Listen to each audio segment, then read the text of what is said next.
इस्लाम में हर चीज के पाक करने का तरीका बताया गया।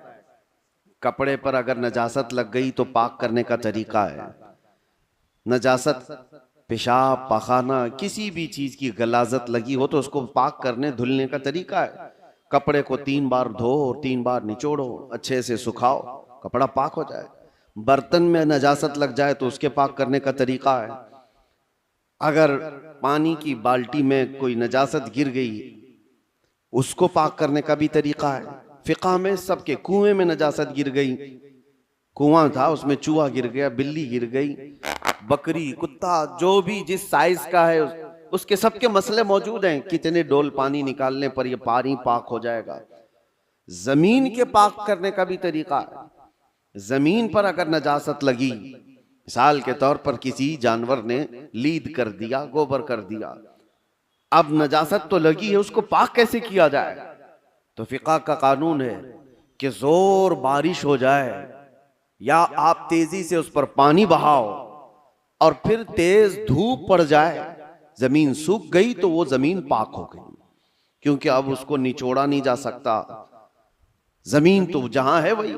तो उसका कानून ये है कि तेज बारिश हो गई और तेज धूप पड़ गई, सूख गई जमीन, तो पाक हो गई। बारिश नहीं है तो तेज पानी मार दिया और उसके बाद धूप लगना जरूरी है, तेज धूप उसको लगी हो तो जमीन पाक हो गई।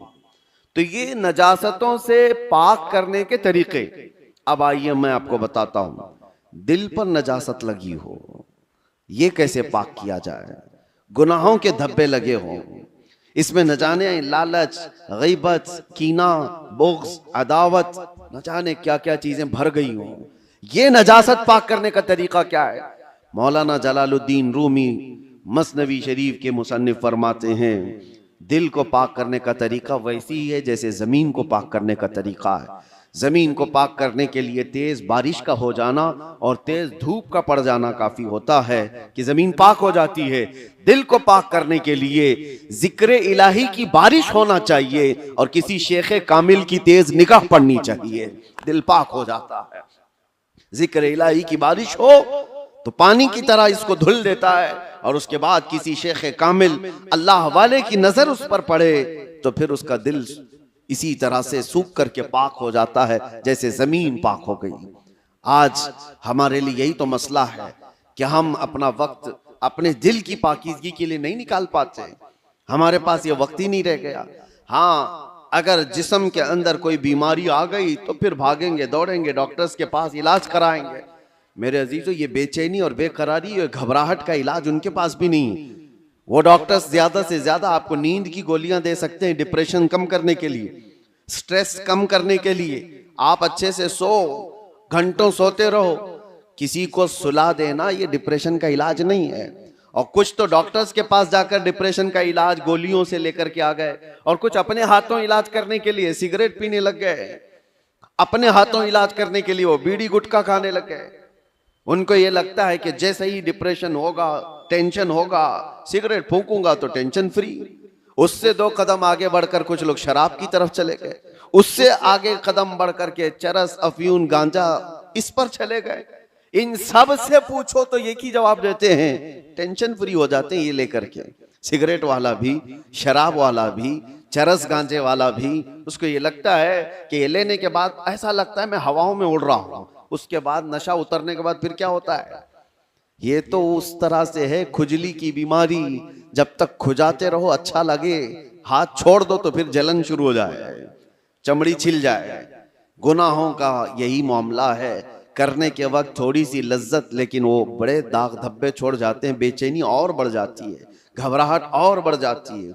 मैंने तड़पते हुए लोगों को देखा है जिनको नशा नहीं दिया गया, जो नशा के एडिक्ट थे, उनको अगर अचानक रोक दिया गया तो फिर वो हाथ पांव ऐसे मारते हैं कि उनके हाथ में चाकू आ जाए तो किसी को मार भी डालें, उनके पास जो कुछ भी आ जाए वो सामने वाले को कत्ल भी कर दें अपने नशा के लिए। वजह क्या है? दिल को इतना बेचैन और बेकरार कर दिया उन्होंने दुनियावी ये गलाजतों से इलाज करने के चक्कर में कि वो दिल की बेचैनी हाई लेवल पर बढ़ गई। दिल की बेचैनी और बेकरारी नशा से सही नहीं होती, दिल अल्लाह का बनाया हुआ है, यह रहमान का बनाया हुआ है, इलाज भी उसी के जिक्र से मुमकिन है, अल्लाह ही के नाम से ये दिल को सुकून मिलता है।